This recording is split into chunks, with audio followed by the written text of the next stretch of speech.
It's showtime, folks. Enjoy the show. A fine Saturday morning to you. It's been a while. Hello, everybody. It's been a while since I've been here. This is Andy Nelson, and I'm joined by two wonderful guests. Guests? Who am I kidding? You guys are part of the team here. Ocean Murff, hello. Hello. I haven't been called wonderful in such a long period of time. I felt that you were speaking about Krissy. Well, you're both super wonderful in my book. Krissy Lenz is the other voice over here. Hello, Krissy. Hello, I'm happy to be a guest. I'm happy to be an old shoe that you find in the corner. Just happy to be here. Well, I'm thrilled to be chatting here on Saturday morning with both of you to talk about everything going on in the world, movies, news, reviews, new trailers, and of course the list challenge. Plus, we've got a little game, so it should be a fun time. So let's start. So what have you two both been watching? What's new in your queues? What are you excited about? What's happening? I'll start. I've been watching House of Dragon, and so I did not expect to like it because my working theory of Game of Thrones as a whole is that each season is 10 episodes, and the first 8 mostly suck, and then the last 2 are genius, right? So and every season after that, when you come back to when you're coming back for episode 1 of season 2 or 3 or 4, whatever, they're all horrible. It's a whole bunch of slow setup, but then the last 2 episodes are just amazing television. And so this one, I'm actually, I find I'm enjoying more early on, right? Like what they're doing with the show as a whole. It feels like, more like political intrigue with dragons than the other original Game of Thrones did. And so I find that I'm really enjoying it. They're halfway through the season, so the young female leads are going to become the, I guess, old female leads now, and so because they're doing a transition over time, and so it's great. I'm really enjoying it, and I'm surprised that I'm enjoying it early. I expected to be suffering now, waiting for the final 2 episodes to be great. The way that you describe that, political intrigue with dragons, really makes me now want to see the show where dragons are actually sitting in the court and actually being part of this, of all of these decisions and everything. I moved to take a floor vote. Rawr. Yeah. Dragons are so committed to the Roger's rule of order or whatever it is. Yeah, they absolutely are. I'm waiting to watch that until it's all out so I can just watch it in one big chunk. But I watched the first episode in real time and had a really hard time with my favorite doctor being this long-haired evil man. Matt Smith. Oh, yes. Matt Smith, yes. I'm like, yes. You stop it, Matt Smith. I don't like what you're doing. Got it. Well, while what he's doing is great, it gets worse. Oh, no. It gets worse. Yeah. Wasn't he also... I guess I shouldn't say the villain, but he's a little bit of a cad in Edgar Wright's latest film, Last Night in Soho, right? Or was he? No, he ended up being a... now I cannot remember. I think there's I don't know if he's in a shift in the story. Oh, yeah, he is. He's in the past. Yeah. The past, but then I think he's also in the present. I think I'm confusing him. I think he ends up being okay, but I don't want to say because I feel like there are a lot of surprises and twists that could come of that. But he's definitely bad in Morbius, which we watched. And yes, he's bad in Morbius in multiple ways. He's not only the bad guy, but he's the performances, you're dealing with the hand you've been dealt. So there's only so much he could do, but then he's also bad for inexplicable reasons. He's bad in Morbius. But in the House of Dragon, what he's doing, everything is great. But yes, his character is, if you like Matt Smith as a person or think of him as the wonderful Doctor Who, this is not that. No, he was. Go ahead, Krissy. Oh no, I was just gonna say I need to let him be other things and just get over it. But I'm not there yet. I feel like perhaps the world of TV might do better for him with things like The Crown and House of Dragon and Doctor Who. And when you look at his films, Terminator Genesis, Morbius, Last Night in Soho was okay. Pride and Prejudice and Zombies. I feel like, maybe the TV world favors him a little better than in the movies. Or maybe it's just his picks. Maybe he's like, this is great. This Morbius guy, I love him. Let's do it. It's going to be so fun to be a half bat weirdo. Oh, Morbius. Ay. Have you been watching anything else, Krissy? So I've been watching two things. So I've been watching Welcome to Wrexham with Ryan Reynolds and Rob McElhenney by a football club in Wales, and it's like the stories of them trying to like make it successful.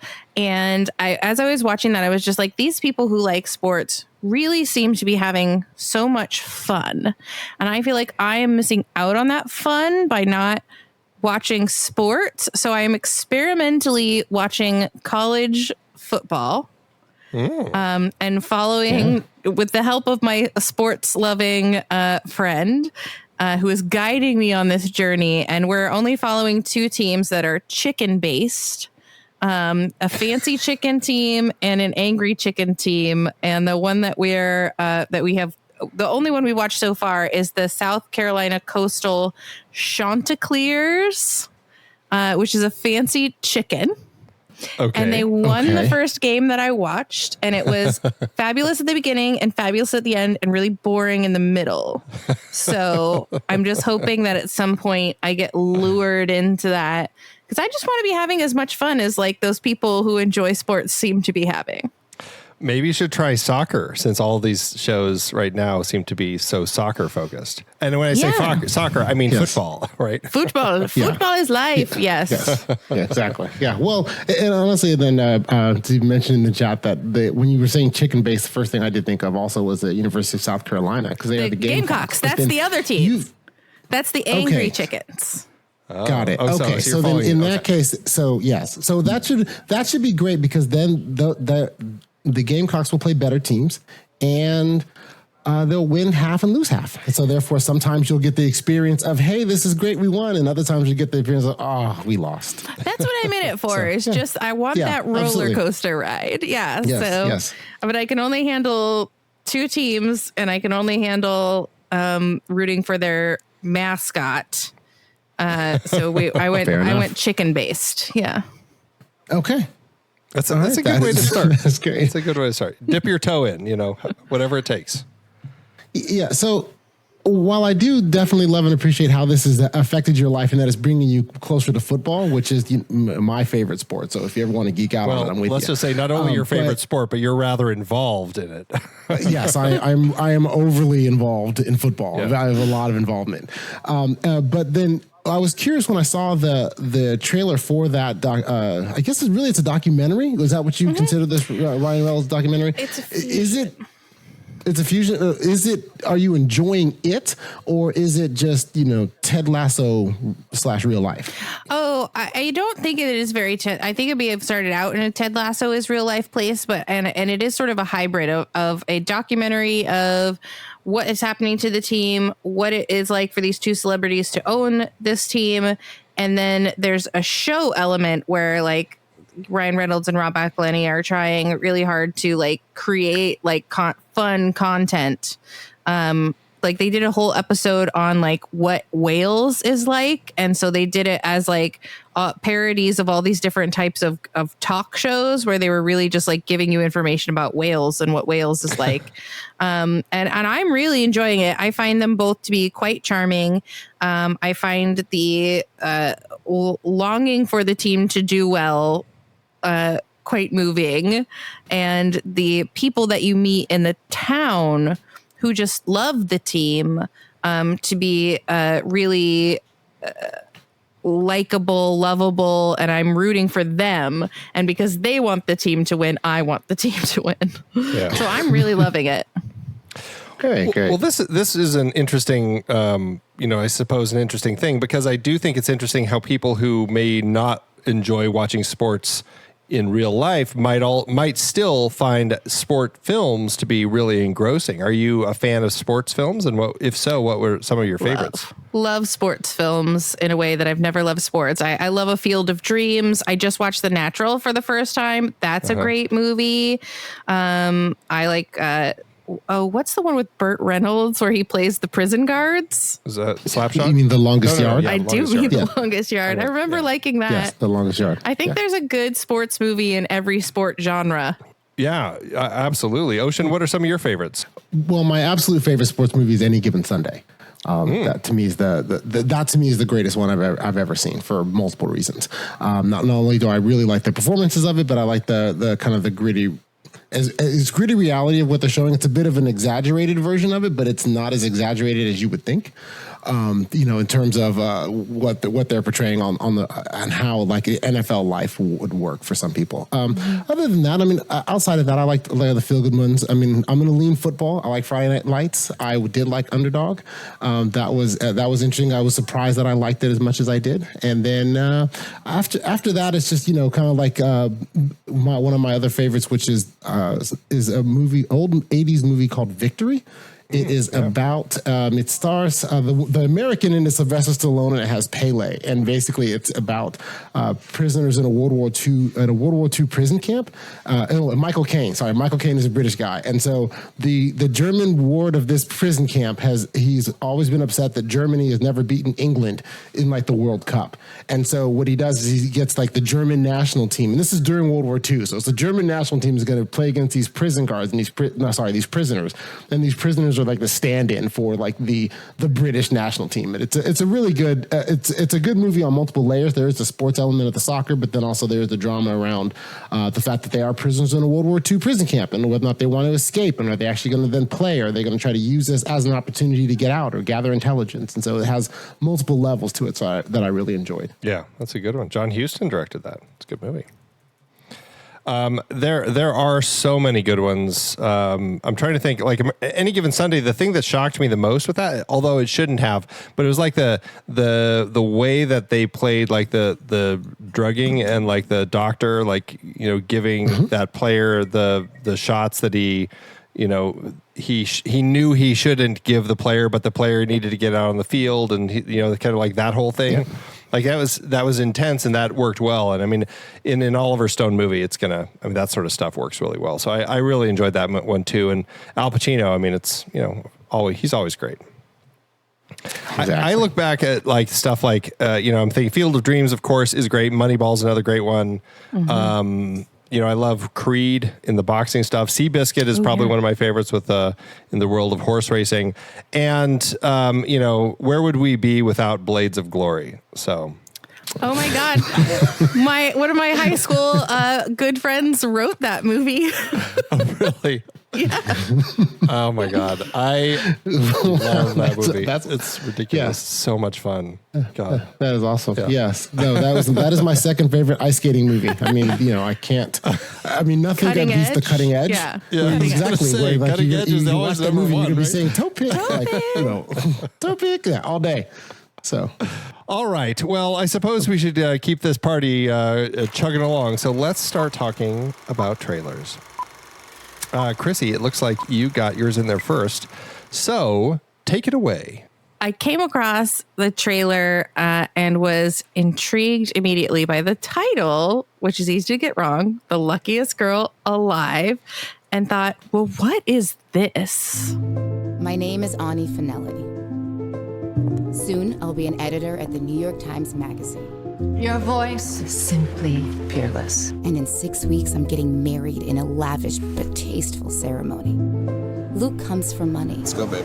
But I have something no trust fund can buy. The edge.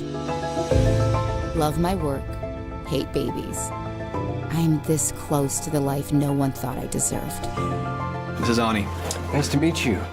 Mr. Larson, it's me. Tiffany. Tiffany? I'm working on a documentary about the incident at your high school. There are still so many questions that you've never answered. People want to know, were you a hero or an accomplice? Imagine what it's going to be like when they find out about what happened. How could you not tell me about this? And so I'm still not sure after watching the trailer that I know what it is. But it seems to be the story of a young woman who has everything she wants in the world, but isn't quite what she seems. And then, of course, her past somehow catches up to her, and it seems very mysterious and like it's all going to unravel. And I really thought just from the preview that Mila Kunis did a really good job of just in seeing her in the trailer, like unexpectedly, like really good job of like seeing like sort of dead-eyed and doll-like when she was in her like perfect life, and then was immediately like fully engaged in her body when like she was rocketed back to having to face her past. So what did you guys think? Well, for me, I guess when I saw the trailer, I had a couple of mixed reactions. One was it did feel like, okay, so we have it felt like a movie that I'd seen before a lot, right? Where it's like, okay, you have a girl that's, she's going to have a nice perfect life, but she has now a secret past is going to come back and haunt her, and then it's going to how do we then untangle that web, And so that's what I saw when I was looking at the trailer, and I thought, okay, and it might be good or not. But then I realized more about why I felt that I'd seen it before was because Mila Kunis did almost this similar thing in American Psycho 2, which is a movie that 5 people saw, right? Where it's called American Psycho 2: All American Girl. And so basically if you saw American Psycho, she is kind of like the cousin of Christian Bale's character in this movie, and it kind of has like seems like a regular normal life, but then she has a past that comes back that's going to come haunt her, but part of that past then means she's now killing people. Right. Okay. And so yes, exactly. So it seemed, and now don't get me wrong, I liked American Psycho 2: All American Girl, and I liked it more than people should really admit liking this movie. You liked it more than Mila Kunis, who came out and said nobody should watch this. It's terrible. So exactly, yes, no, she hated it and everything. And don't get me wrong, if you haven't seen it, do not run out and see this. This is not a good movie, but I like it. Well, I want to see it now. Watch it if you want, but don't come back to me saying, "Well, Ocean, you said this was going to be a good movie." I did not say that. Okay. Okay. Be forewarned. Be forewarned. Yes, be forewarned. This film definitely has that vibe of a story we've seen before of a person whose everything seems perfect, and then you find out there's a dark past, and what is it? And I hadn't heard of the book. I kind of looked it up, and I was like, oh, it's it's one of these things. And it sounds like kind of there's a lot of tragedy and darkness in it about this girl who had been gang raped, and there's also a school is that what it is? Holy cow! Yeah, there's a lot of dark stuff going on. I didn't get that from the trailer. Well, yeah, the trailer. I mean, it has hints of things, but it doesn't really show you a whole lot, which might be better. But I mean, the book has been out for 8 years now, so it's been around for a little while, and so it sounds like it's kind of also, I guess the author eventually admitted that some of it was based on things that she experienced. So I mean, there's a lot of like trauma, like real trauma and stuff probably in it. So I'm curious to see how it gets adapted. Reese Witherspoon is, producing it under her banner. And I think that something I've really enjoyed about what she's been doing is trying to find stories about like strong and interesting stories about women and making films from them, a little hit or miss with what she's putting out there. They're not always, hitting, but like Where the Crawdads Sing, I really didn't like that one. But I do like that she is working hard to like try getting more interesting content out there with some interesting female characters. So I'm curious about this one. I do feel it looks a little expected, but it certainly piqued my curiosity. Mm-hmm. I definitely am going to listen to the book before I watch the movie. When's the movie come out? You said it was Netflix, or did you? It's October 7th. Awesome. All right. Well, check that one out. I'm filling in for Ray, who I had to take over for at last minute when he ran into some internet issues. So I just decided, you know what? I'm just going with his trailer because I'm curious about this too. It is the new TV TV friendly version of Hellraiser. Beautiful, isn't it? It's really nice. You can hold it. What is it? It's a puzzle. And it's almost finished. Keep going. So if I solve it, do I get a prize? I do.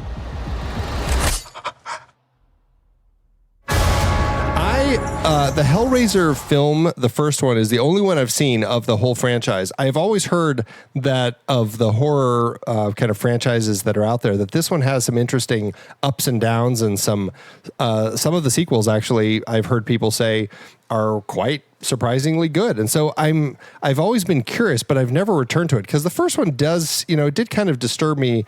I just never fell in love with it. But so I'm curious about revisiting it now, because, hey, they're making a whole TV show out of it.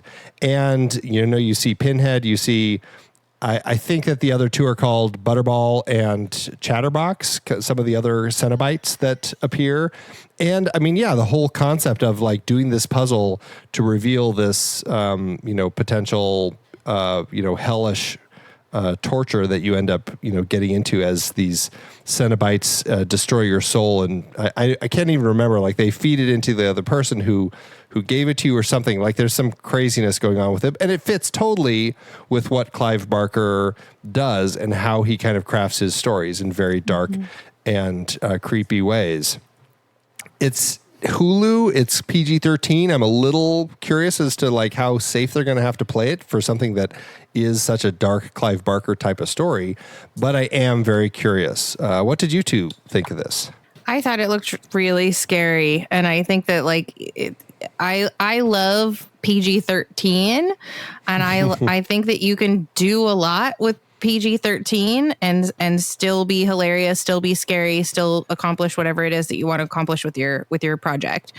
And to me, it looked scary.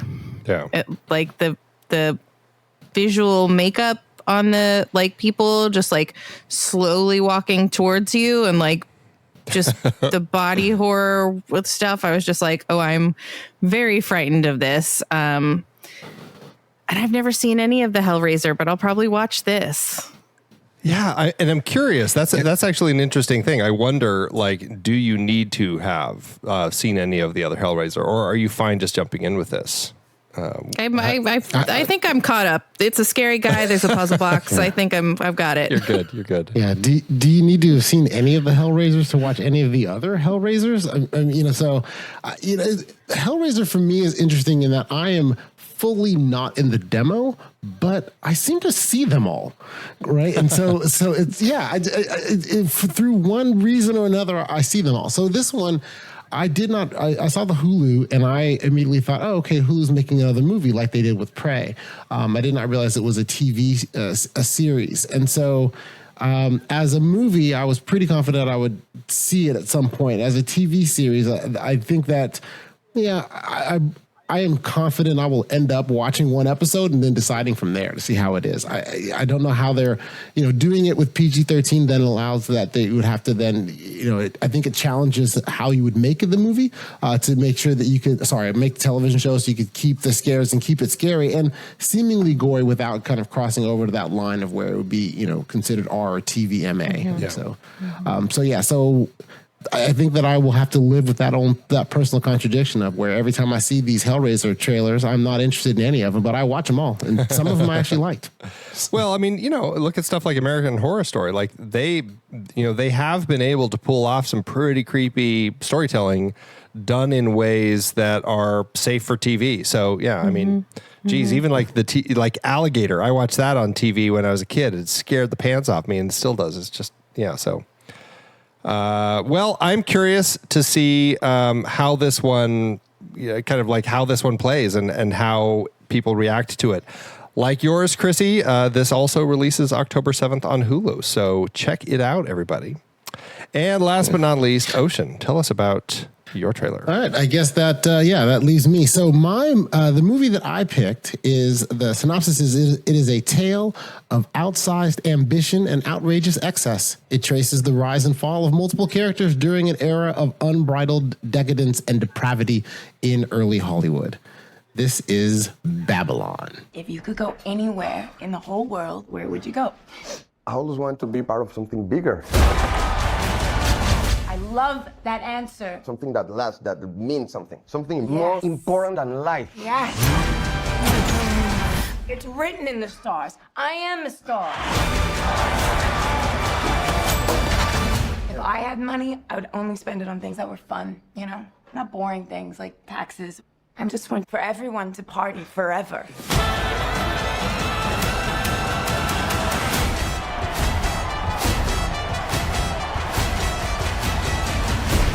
When I first moved to LA, signs on all the doors said, no actors or dogs allowed. I changed that. And now, y'all ready for something different?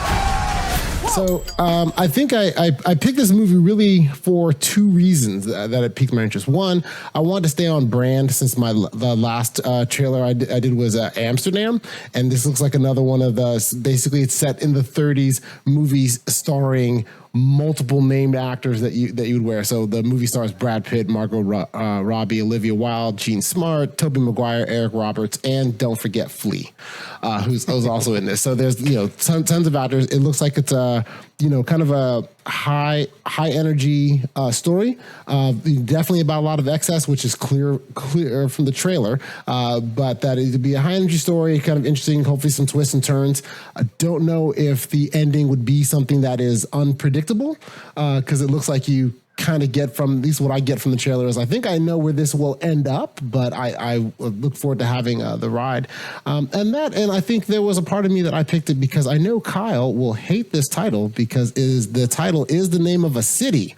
And so therefore he doesn't like titles of movies that are based on places. So this is also for Kyle. So what did you guys think? Well, yes, it is. But at the same time, it's Babylon. It's like an ancient city. And I think that the title ends up being more metaphoric as far as what they're trying to depict here. And it's, it's not based on the book, but there is a book called something. What is the book? The old, this is The Last Days of Babylon? No, it's, I'm going to forget now, but it was a book about Hollywood. It's called Hollywood Babylon. I should have been able to figure that one out very easily. Kenneth Anger wrote it, and it was all about kind of the horror stories and all of this sort of stuff that was going on in Hollywood back in kind of the first half of the 20th century. And it just kind of uncovered a lot of truths that, people kind of knew about, but nobody was really talking about. All sorts of scandals from all the big names that you likely heard. And so I don't know if Damien Chazelle latched on to the book and decided he wanted to kind of craft a story that kind of touched on a lot of this sort of depravity and everything, the scandalous nature of everything. I'm curious about it. Damien Chazelle, I really enjoy Whiplash. I found La La Land to be pretty meh. I didn't care about it like so many people seemed to. And it was the First Man, the one he did about the first trip to the moon. I also thought was meh. It was okay. So I don't know. I mean, right now he's kind of one for three. And so I'm curious about this. Is this going to be something else that I really do end up enjoying like Whiplash, or is it going to be something that I kind of feel falls a little flat? So, I'm, the jury's out for me on this one. I feel like I'm going to need to probably just see it and kind of gauge my thoughts at that point. The thing that hooked me is that in addition to Margot Robbie being the star of this, Samara Weaving is also in it. And she looks exactly like Margot Robbie. So she was in Ready or Not. Yeah. Did you guys see that one? Oh, yeah. The whole time I saw that movie, I was like, wow, they got Margot Robbie to do all of this. And I was like, oh, it wasn't her. So I'm excited to see how they, how these two beautiful lookalike women hang out together in a movie. And it just looked like wacky, bad behavior fun. Plenty of that. Yes, and the movie will release on January 6th of 2023 in theaters everywhere. I'm assuming it's going to probably have some early releases in like LA and New York I'm sure it will, or just to get on the award circuit, because I can't imagine that they're just going to drop it in January. But if so, that's interesting that they've already kind of considered it a loss by saying, yeah, it's going to go to January. Yeah. Oh, man. All right. Well, that's it for trailers. So that means it is time to play a game. Shall we, in fact, play a game? So the game that I have, I was a little inspired, I suppose. I know, Krissy, you have an 80s podcast. Ocean, I know you're a big fan of 80s movies of all sorts. And so I was like, there are so many great 80s movies that we love. Wouldn't it be interesting to play a little 80s movie game and to try to see how much you both love some of these movies? So it is a movie. You have to guess the name of the movie based on by the characters within them. But I'm not starting with the top characters. No, we're starting all the way down at number 10. Now, I am going to give you an option. If you can guess the movie when I tell you the 10th character that is listed, and then we can work our way up. Or if you say, I'm not very confident about it, I'd rather start a little higher, we can adjust how many points you'd get. So if you can guess the movie on the 10th character, you'll get 10 points. And then from there we go down. So if you want to say, I'm going to guess the movie, but I want to guess with the top actor who's billed in the movie, I'll give you that character. You'll only get 1 point. So Does that make sense? So you can get from 1 to 10 points. Sort of like we're bidding on it. Like name that tune. Yes. Yes. So just to give you a sense of one, I have a movie here we're going to look at, and the 10th character, 1, 2, 3, 4, 5, 6, 7, 8, 9, 10. This movie is a little easy, I'll tell you. Okay. And I picked this one specifically for this reason. But if I tell you the 10th character in the film is Merlin. Top Gun. Top Gun. That is correct. That is the answer. Merlin surprised me as listed number 10 in the credits. But that, I guess, goes to show Tim Robbins may not have had as much a name at the time. But the characters from 10 to 1 in Top Gun are Merlin, Slider, Wolfman, Cougar, Jester, Viper, Goose, Ice, Charlie, Maverick. So you can get a sense of how it is. And all of these films are listed in credits order. So it's how they played in the credits. So we're going to start. Right. And if you can't get it, we can kind of keep working our way up until you get it and see how many points you end up getting. I'm going to try to track my points here for you both. All right. So who would like to kick things off? Oh, I will set the very low bar that Krissy will exceed easily. Okay. All right. So we're gonna work our way through the decade. So we're starting early in the 80s, 1980, in fact. And for the 80s, for 1980, we're looking at comedies. So what would you like to start with, the 10th, or would you like to start a little lower? Where do you want to kick things off? If we're starting as early as 1980, I will need to be lower. So you know what? I'll split the baby. I'll do 5. Okay. It might be. We'll see. Okay. So the movie for you, or the character number 5. Okay. Carl Spackler. Oh. And so, but what we know about the movie now is it came out in 1980, and it is a comedy. And and Carl Spackler is the actor, is the character played by the actor who's fifth billed. Okay. Do you want to go down to number 4? Yes. Yes, I do. Okay. Danny Noonan. Was it Gung Ho? It's not Gung Ho. Should I get to a point where if you guess, should we flip over to the other person? Because if you know. Yeah, if Krissy can steal. Can you steal it for 4 points? Is it Airplane? It is not Airplane. It is not Airplane. No. All right, we'll try number 3. Judge Elihu Smales. Did you say Judge Elihu Smales? Yes. It's a crazy name. I don't know if you ever really hear his name other than the judge. It's back get- to you, Ocean. Go ahead. Is it me? Okay, yeah. So there's a judge, and it's in 1980, and it's a comedy. Yes. So, all right. So that narrows it down. So it is a legal comedy, or there at least is a judge who is high enough up that he's that they're the third ranked credit. So, judge that long ago. There might be a few hints dropped into the chat. I can go to number 2. Number 2 is Al Cervic. Clearly, this is a tricky one. Yeah, I don't know. So, Krissy, do you have a? It's not. Is it Police Academy? I'm just Police really Academy. in that. We'll try number Zucker 1, Brothers. Ty Webb. Ty Webb. Okay. I'll give you a hint from Ty Webb. No.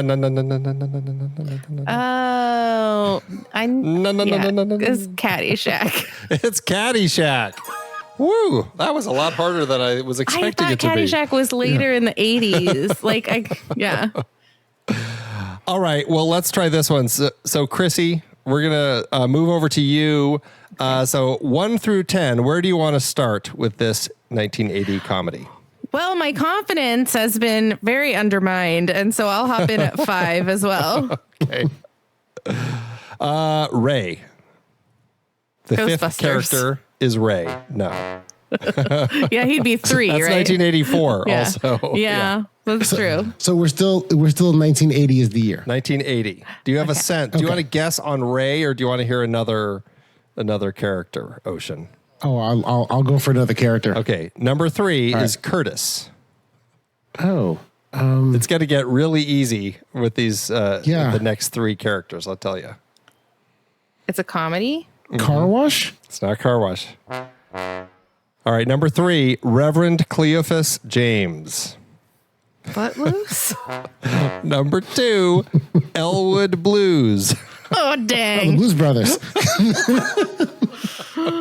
The Blues Brothers. Number yes. 5 is Ray, played by Ray Charles. Oh, right. Oh, yeah. Yes. The other characters, Soul Food Cafe owner, Steve the Colonel Cropper, Donald Duck Dunn, Murph, and Willie Two Big Hall. Round out. I would have the actually top done 10. better to get the 10th name than the 5th name. I know. Sometimes it's like surprising, like where people are positioned in the cast. All right, we're jumping to 1981. These are some action films from 1981. Ocean, from 1 to 10, right. where do you want to start? Let's go 8. Maggie. And it's an action film in 81? Yes. Is that what we're saying? Okay. And it's Maggie. Blue Thunder. No. Good guess, though. Okay. Krissy, do you have a guess? Name number 7, please. Okay, number 7, Harold Brain Hellman. He's called Brain often in the film. Oh, Predator. No. All right, we'll try the next character, 6. Girl in Chock Full of Nuts. Wait, you said this was an action and not a comedy? Correct. Okay, and it's Girl in Chock Full of Nuts. Yeah, Chock Full of Nuts is a billed coffee chain on the East Coast, if that helps you at all.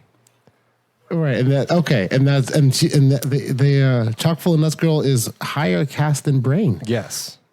Perhaps because she was, I believe, dating the lead star at the time. I don't know if that helps at all. Okay. Yes. Next down, the Duke. I don't remember. Is it me or Krissy now? At this point, whoever can get it. I'll just go down and we'll see. Yeah. Okay. The Duke. All right, yeah. Next one down, President. Escape from Command? New York. Escape from New York. That is the film. Yes.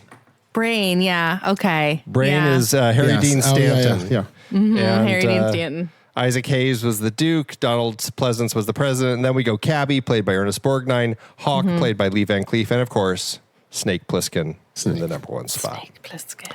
Next up, Krissy. Maybe we'll switch this. And I'm just going to start on number 10, and we're going to go down, and see who can get it first, starting at 10. How's that sound? I love it. Let's go with that. All right, so the number 10 spot, Barranca/Monkey Man. What year are we? 1981. This is 81 again? Okay. Number 9, Gobbler. No. Number 8, Dietrich. Oh, Police Academy. Nope. Number 7, Satapo. Number 6. And this is... yeah, go ahead. What? This is 81 comedy or 81 action? Oh, okay.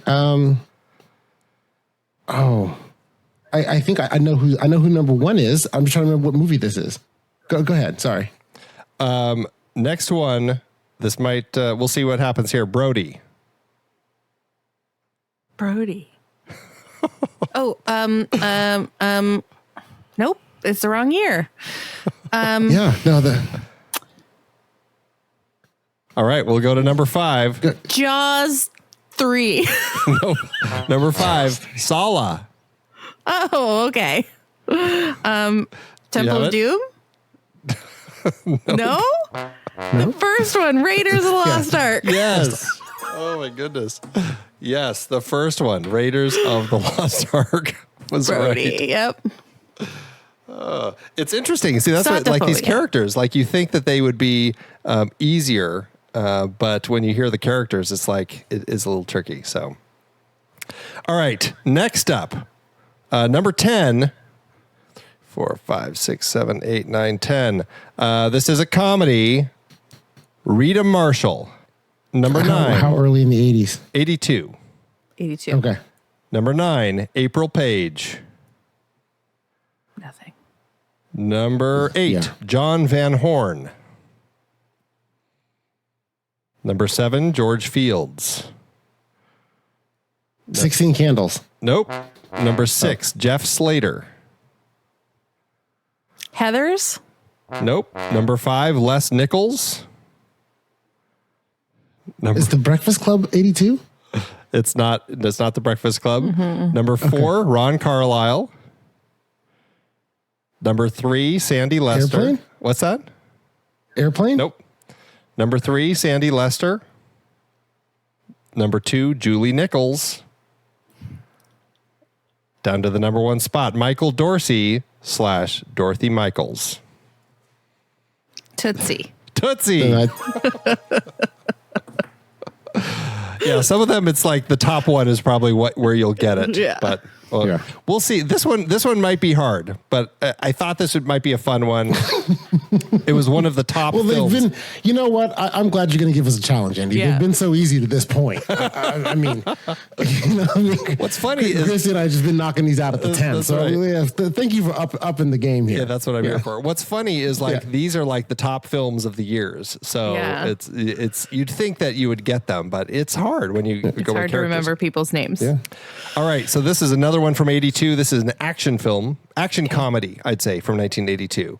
Number 10, Algren. Number 9, Rosalie. Number 8, Kehoe. Number 7, Billy Bear. Number 6, Luther. Number 5, Gantz. Number 4, Hayden. Number 3, Elaine. 48 Hours? 48 Hours. There it is. Good one. All right. 3 points for Ocean on that one. All right. This is a comedy, kind of a period comedy, we'll say. Okay. Let's see. Number 10, Santa Claus. Santa Claus? Ernest 9. Saves Christmas. No.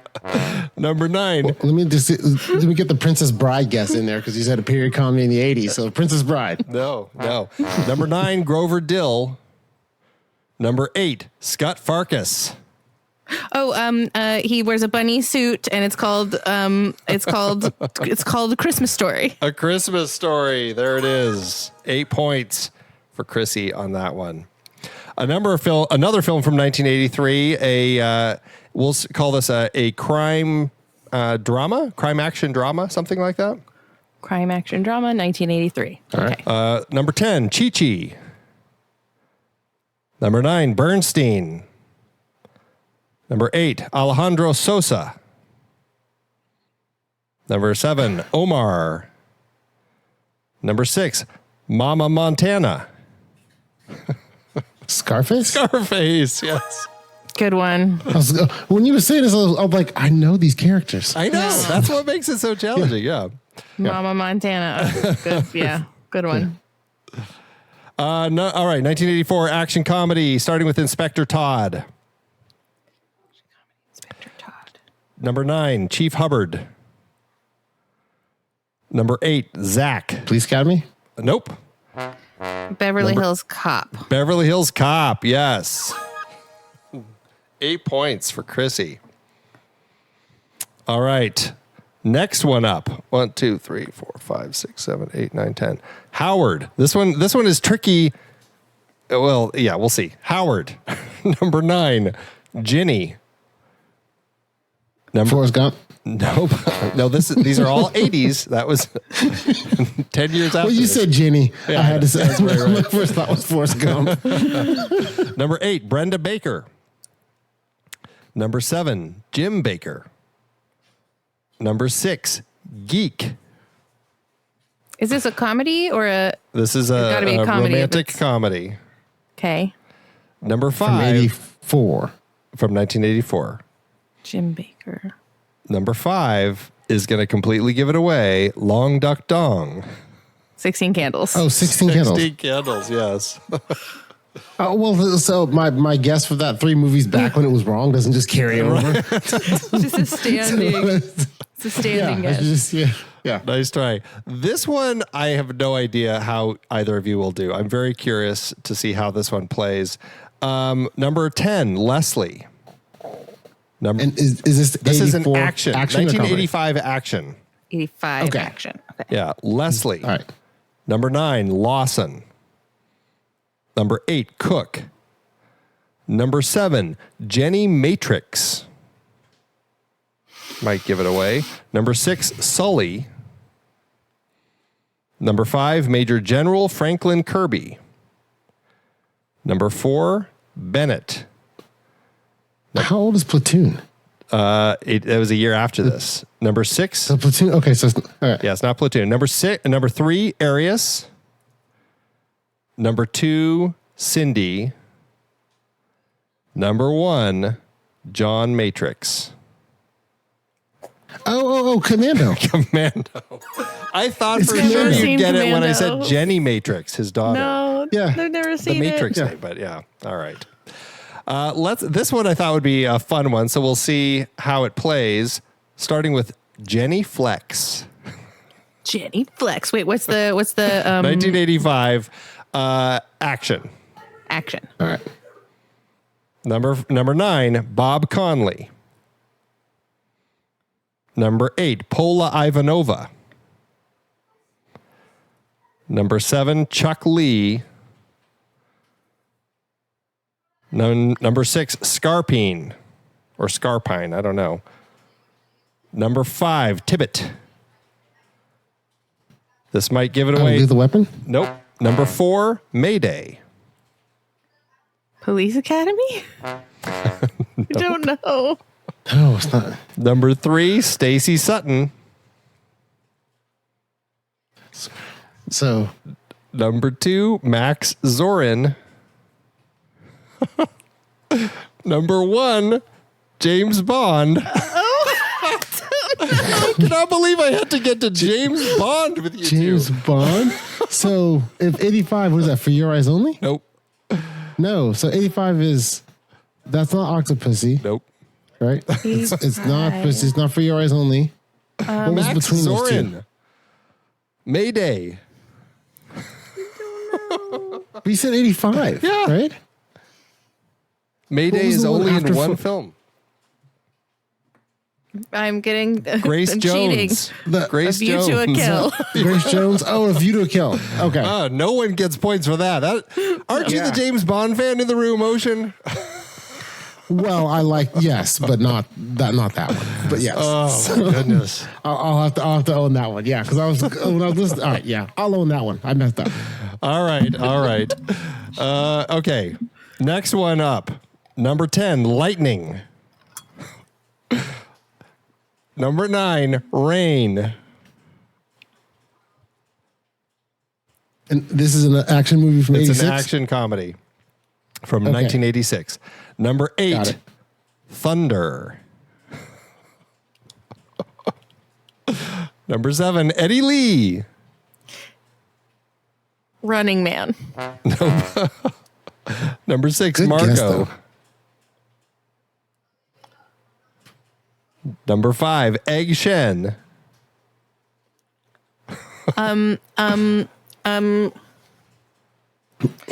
Indiana Jones and the Temple of Doom? Nope. Krissy's got it. Krissy's got it. Big Trouble in Little China. There it is. Yes, the next I'm one. like, Egg hat, Shen he's got and a then hat. David Lopan. Yeah. Wang Chi, Gracie Law, and of course, Jack Burton. I was worried that no one would get that one. Oh, my goodness. All right. Next up, we're into 1986. 2, 3, 4, 5, 6, 7, 8, 9, 10. This is a comedy. Number 10, Bartender. Oh, well, obviously. Does that help? Cocktail. It could be. Number 9, Papa Sanchez. Wait, and this is a comedy. This is a comedy. Okay. Number 8, German. Number 6, Bandito number 1.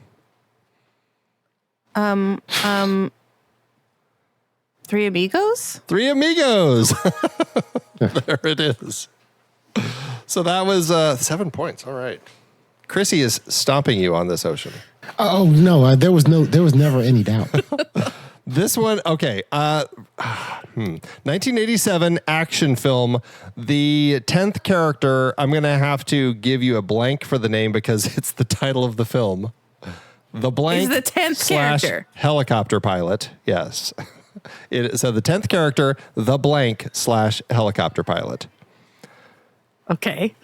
Number 9. The blank / helicopter pilot? Okay. Yeah. Well, because it's, yeah. Number 9, Okay. Hawkins. Hawkins. Number 8, General Phillips. Did I guess this one already? Blue Thunder. Predator? There have been a lot of things that both of you have guessed. Yes, Predator. Predator. This is Predator. Then we have Poncho, Billy, Blaine, Mac, Anna, Dylan, and Dutch, of course. Whew. The Predator / helicopter pilot? He's the helicopter LCS pilot. / helicopter pilot? He also played the helicopter pilot. That was Kevin Peter Hall. Okay. Yeah. I know. Because he had I should have said he had those two roles. And it was originally Jean-Claude Van Damme, right? That's in the Predator right. suit? It was. He was too tiny. Too beautiful, I think is what you're trying to say. All right, 1987 Yes, he was. action film. Okay. Number 10, Emil Antonowski. Number 9, Johnson. It's all just Die Hard? last names. Nope. Number 8, Leon Nash. Running Man? Do we already guess Running Man? Yeah, Did but we do it's that? not that one. Number 7, Sergeant Reed. Is this Platoon? It is not Platoon. Number 6, Bob Morton. Number 5 might give it away, Clarence Boddicker. Crap, I know that. If that I know doesn't, the name this one too. will. Number 4, Dick Jones. Is it pew, pew, pew. RoboCop? It is RoboCop. That is one way to describe it, but yes. Pew, pew, pew. Yep. That is RoboCop. Okay, let's see. This one. 1, 2, 3, 4, 5, 6, 7, 8, 9, 10. Number 10. I cannot believe this is number 10. Carl. Die Hard. Yes. 10 points for Krissy. You know who number 9 is? I think I said Die Hard in every movie, I and know, then it's and like, and now it's finally it's right. finally here. What's funny is Yeah. the next character is 9th person credited, Hans Gruber. What? That makes that's none far sense. down in the credits. I know. It's Yeah. crazy. Argyle is number 3. Argyle's number 5. Argyle is higher than him. Wow. Yeah, it's crazy. It goes John McClane, Holly Gennaro McClane, Sergeant Al Powell, Dwayne T. Robinson, Argyle Thornburg, Ellis Takagi, Hans Gruber, Carl. Yeah, Takagi is higher credited. Wow. Than Hans Gruber. Wow. Yeah. Wow. Well, Alan Rickman was early in his career at the time. All right, next up, number 10, Vonkar. Number 9, Migosh. Oh, Willow? Willow. It's Willow. Then it goes Eric, Kale, High Aldwin, Rizal, Queen Bavmorda, Willow, Sorsha, Mad Mardigan. Wow, Willow is 3rd. It's his movie. Yeah. I'd have gotten it on Willow. All right, we're up to 1989. These are our last 2. Number 10, Coconut Sid. Number 9. Cocktail? Nope. Number 9, ML. ML. Okay. Number 8, Pinot. This next one will give it away. Number 7, Radio Raheem. Oh, Do the Right Thing. Do the Right Thing. That is right. Pinot. 7 points for Ocean. That's John Turturro's character. Last one that we have in the mix today. This has been a lot harder. I guess it's fun that it's not so easy. So number 10. Yeah, number 10. Yeah. And again, 1989 action comedy. Hans. Number 9, Captain Murphy. Lethal Weapon? Lethal Weapon 2? Lethal Weapon 2. Yes. Wow, nice. Good job. Yeah. All right. Well, that was do something respectable at the end. That's right. Yeah, you're good in the later 80s. I only wanted you to beat me by 50 points. So that way. Well, we certainly learned that all of your mad skills come in the late 80s, Ocean. That's where things really kick in for you. Maybe not those early 80s films. No. Well, that was fun. Krissy kind of stomped you a little bit there, Ocean, but it was a fun chance to kind of explore some films that we all love and see exactly how well do you really remember all of the people in those films. Clearly, and none of them were Police Academy, even though I really needed one of them to be Police Academy. I should have just thrown one in just because it would have been fun to have that in the mix. But I would not have guessed it. I would have just been like, that's the one you wouldn't have guessed Police Academy on. Right. All right. Yeah, kind of like how I guess Predator on everything. That's right. Exactly. The one time it is. That's right. All right. Well, that means it's time to move over to our list challenge, everybody. So last week on the show, the hosts decided over the course of their conversation that, they wanted to throw at us great performances from unexpected performers. So here we are putting our list together. And Krissy, you're kicking things off. So where do you start? Yay. So I went to see this movie with my kids, just thinking we were doing a fun, family movie that would be probably kind of boring, but fun for them, and ended up finding what might be in my top 5 favorite movies of ever, with 2 out of the park maybe with more than 2, but certainly Dwayne "The Rock" Johnson gives a performance which I found compelling and hilarious.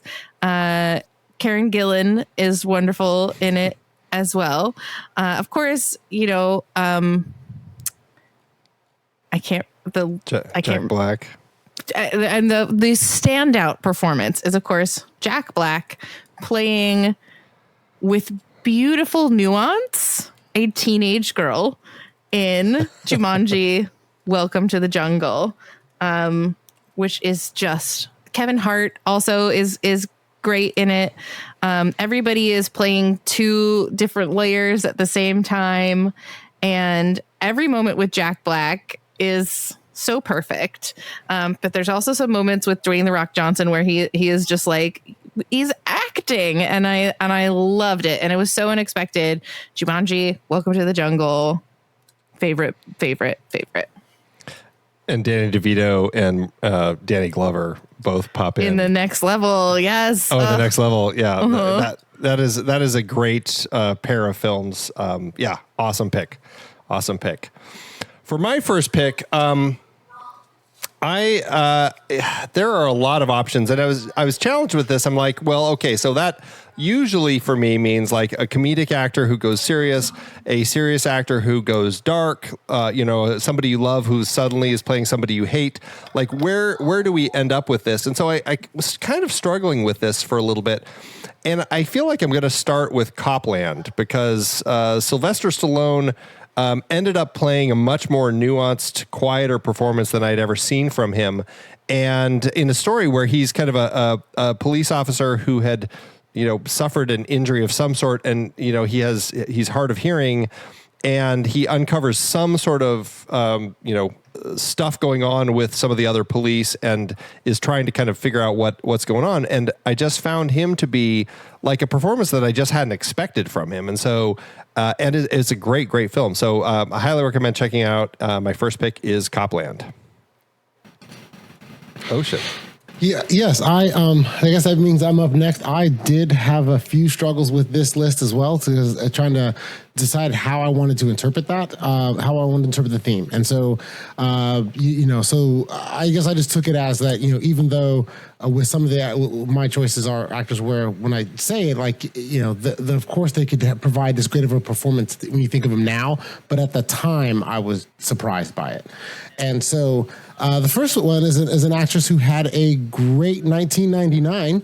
And unfortunately, we were not doing the 1990s movie game. So the great 1999. And she actually has two movies I think would fall in this category, but I went with the one that I haven't already talked about in this show. And that was Cameron Diaz in Being John Malkovich. And that movie was, the movie's great. If you haven't seen Being John Malkovich, it's hard to explain without wrecking it, other than saying just check it out and trust that it's good. But for me, anyway, at the time, Cameron Diaz was mostly just the pretty girl in the movie. She was she was a pretty girl in The Mask. And she's also, Something About Mary is, of course, a classic movie. But at the same time, that's, her role was that just, basic vanilla. We need a pretty girl that can act and do these roles. And then Being John Malkovich, she was so unrecognizable to me, not only in her performance, but in everything about it, that I didn't know that that's who I was looking at until I saw the credits. So nice. That was my first pick. And nice callback to your Any Given Sunday conversation. That was the other movie that same year, where she did the acting performance she provided in that also. Yeah. But I went with Being John Malkovich. For her. Good year. Yeah. Yes, it was. All right, Krissy, next one. Okay.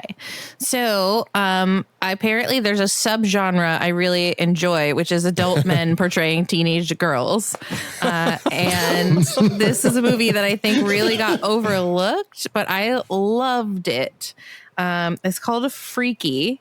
And it's like a twist on the Freaky Friday trope of a body swapperoo, where Vince Vaughn is a serial murderer and ends up in the body of a young teenage girl played by Catherine Newton. And so she's walking around being a killer in her petite little teenage body, and he's running around being her in his giant Vince Vaughn body. And it's funny, and his performance is really good. And I don't normally think of him as being able to play something other than Vince Vaughn. So to see him playing a female essence character without being cartoonish about it, I thought was really great. And I feel like that movie is super underrated. Yeah, it was a COVID movie that didn't get any theatrical release, unfortunately, or maybe very limited sort of theatrical release. I saw it at a drive-in. Yeah, right. It was that period of time. It was, yep. So it's a little unfortunate, and that's what I need to revisit, because I enjoyed it, but I didn't love it, but I did think Vince Vaughn was just fantastic, and his friends, like the dynamic between him and his like besties was just so perfect, and watching them play opposite him was so much fun. So.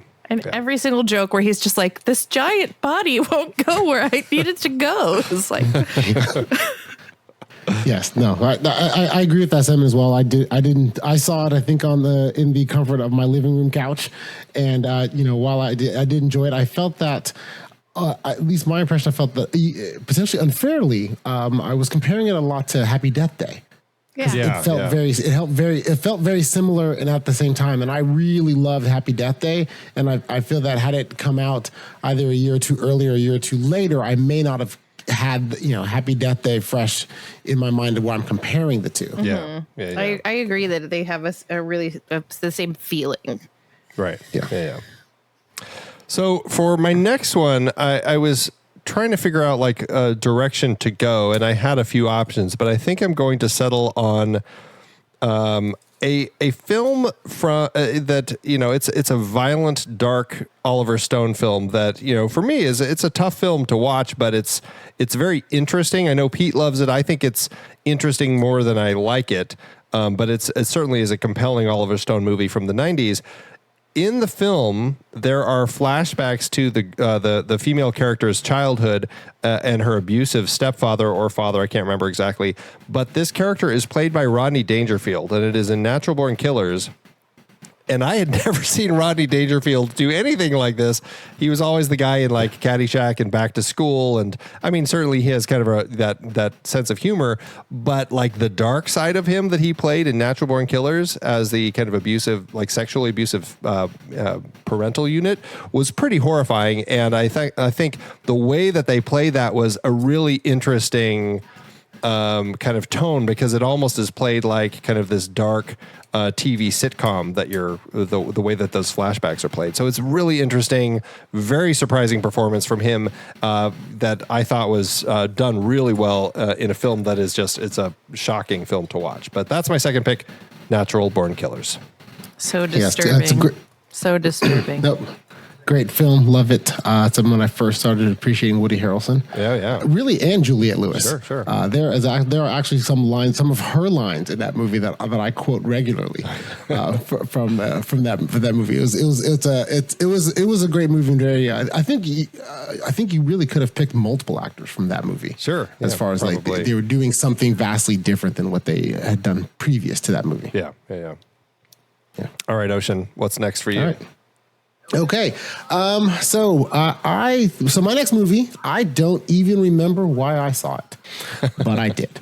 And I ended up thinking that not only did I really enjoy the movie, that I thought it was amazing, but I really enjoyed the performance of the main actor, where I had historically not. The movie I'm referring to is The Good Son, and the actor is Macaulay Culkin, who up until that point, I was not on the Macaulay Culkin bandwagon at all. Like, he was just a nondescript child actor. I really didn't like Home Alone. I was like, I understood it, but I wasn't a big fan of it. I wasn't a fan of even the other little things that he'd done up to that point, nothing. But in The Good Son, watching him basically play this monstrously evil child, I thought was not only a great performance by him and a great reach, but also was, very entertaining for me. So that says a little about him, a little about me. Love it. Great pick. I've never seen that one. So I know I've heard the stories about it and stuff. So, and him and Elijah Wood is the actual Good Elijah Son. Wood, yes. Yeah. That one, right? Yeah. Yes. Awesome. Yeah, he's. All right, Krissy, last pick. What are you going to go with? I went a weird left turn, and was just I have a bunch of notes of like ones that I could have picked and like directions to go in after there's no third adult man playing a teenage girl movie that I love. And I went with a performer who made over 30 movies, but perhaps was never known for acting ability. Except for that, I think he's actually really quite good in his first movie, which is Love Me Tender. And Elvis gives a performance in that movie, which is like, he's really acting, and you can like tell that he's like, could have been something other than the sort of cartoon that he ended up being. I think it's like kind of a surprisingly like well acted movie for him. and so that's what I went with. I went with Elvis and Love Me Tender. Nice. I've never seen an Elvis movie, but I always Not feel a like single one. No, I always feel like I should, because I find him such a fascinating character, and I loved Baz Luhrmann's film. I think there's so much interesting stuff going on in his life, but I definitely need to pick some. So I'll start with that one. I can guide you through the magical menagerie. Just like your friend is walking you through your chicken sports. Yes, I'll take you through Elvis and all of his. When did you see an Elvis movie that has a chicken as part of his focal point, though? Okay, very well. So, I can make that happen. Okay. There you go. Okay, good. I just want to make sure we started off right. Yeah. For my final pick, this is a film that I only saw fairly recently, but I was really kind of surprised by how much I found the production style really exciting. It's a Richard Fleischer film from 1968, and it's a crime film based on the true story of the Boston Strangler, and it's called The Boston Strangler. And it really, it's a crime film, but what really surprised me was that the Strangler, the killer, is played by Tony Curtis, which was the last person I would have expected playing a character like that. And I mean, I know he's done some more interesting dramatic performances and stuff, but in my head, he's one of those guys who I always see in stuff like Some Like It Hot, and I feel like the comedic side of him stands out for me so much more than any of there's great dramatic performances, but I always think of him in the comedic stuff. I hadn't seen this one, which is, he is a killer, like the serial killer on the loose. And the way that everything was done in that, it was very exciting. And so that would be my number one pick. Something that's definitely worth checking out, The Boston Strangler. And Ocean, that leaves you. What's your final pick? Good pick. So I struggled with this mightily, so I ended up going to a more of a standby of where an actor who is well known for one particular genre then just does something different and does it well. And so even though the actor I'm referring to as a big action star, has had lots of action movies, and that's what he was known for is being the tough guy action, kill the bad guy, get the girl, person. The movie that I saw that for me with him was very different and actually led to other movies where he's done this was the movie Kindergarten Cop. And that was Arnold Schwarzenegger, who was legitimately funny. At the time when I saw it, I hadn't seen Twins. And so Twins, while that is funny, that's more Danny DeVito carrying him. But in Kindergarten Cop, he was a legitimately funny actor. And I had no idea that the actor that I like to watch, either kill aliens, kill people, or, go to Mars or Raw Deal, Running Man, and all that he could be anything other than just like, Conan. Yeah. Right. Yeah. And so I really did, like and appreciate this movie when I saw it. And so it reminded me of something where it was very unexpected. Great pick. Although now he's funny all the time. Yeah. Yeah.